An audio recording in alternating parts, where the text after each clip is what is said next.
Hello everybody!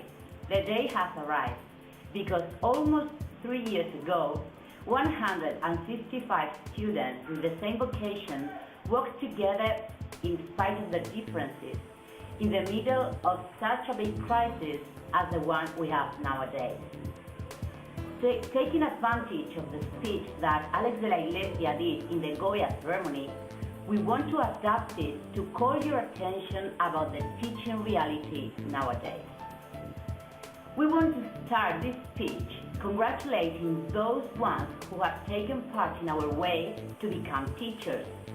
Not only those ones, but anybody who participates in our educational system. Teachers, students, headmasters, the administration, to all of you, thank you very much.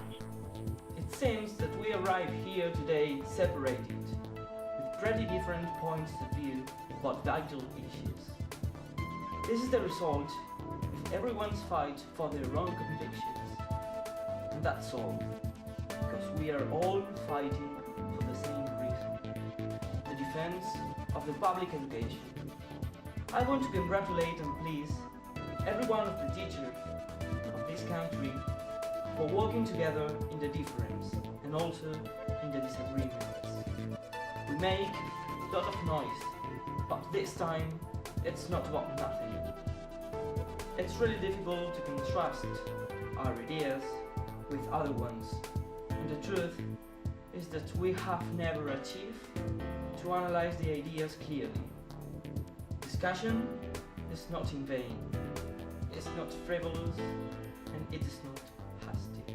We can't forget the most important thing, the key point of the issue. We belong to a group, and we are nobody outside it.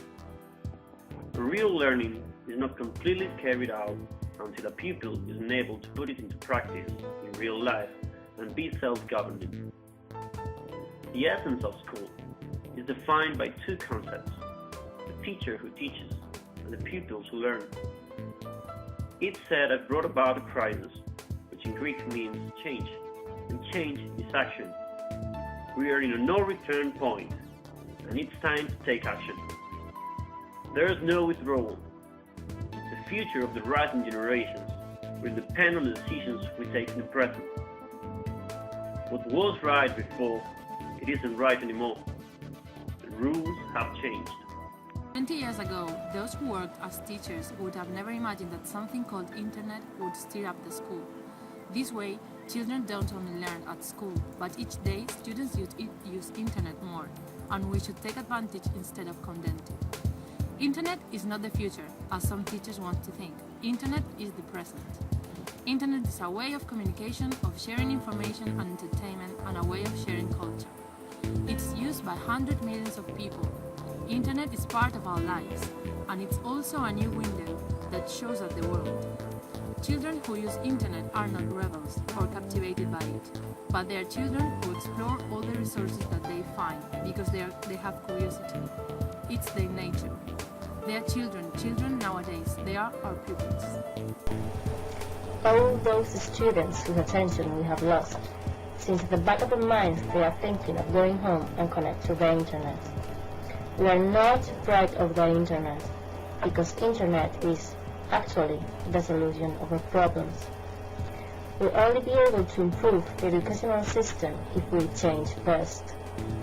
Innovation, imagination are the clues to make a new way of teaching, where everyone has to get involved in the project. Teachers, parents, students, the government. A crisis is necessary, a sweeping change, to reach a new horizon of understanding the teaching and learning process. We have to think in our rights, but without forgetting our duties. We have a moral responsibility with our pupils.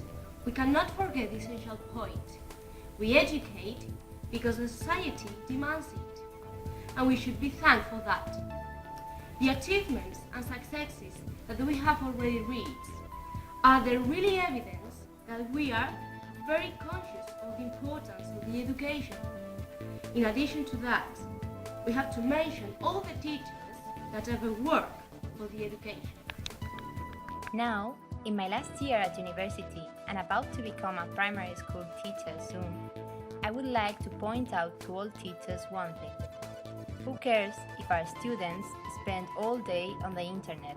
We have to get closer to the world and give them all the necessities they require to feel free to create and share the knowledge and skills they receive.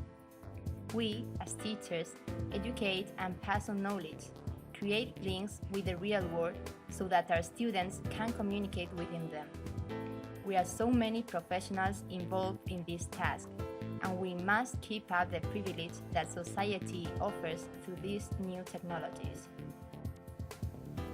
I believe, in my humble opinion, if we want to be respected, first we need to learn how to respect. Finally, I would like to mention one thing to the future teachers, who I believe will have illusion and good expectations as we have, whoever they are. These have been the happiest 3 years of my life. I have met people from all walks of life, and all kinds of teachers such as PE teachers, music teachers, etc. I have faced many problems and worries throughout my life, and that has made me grow stronger and also made me aware of how to become a better human being and professional. I have noticed that working with children has been an amazing experience, although at the beginning you need to work really hard to gain the merit. And above all, education has gone through some important changes throughout history. However, there are many to come and which I certainly believe will be the best.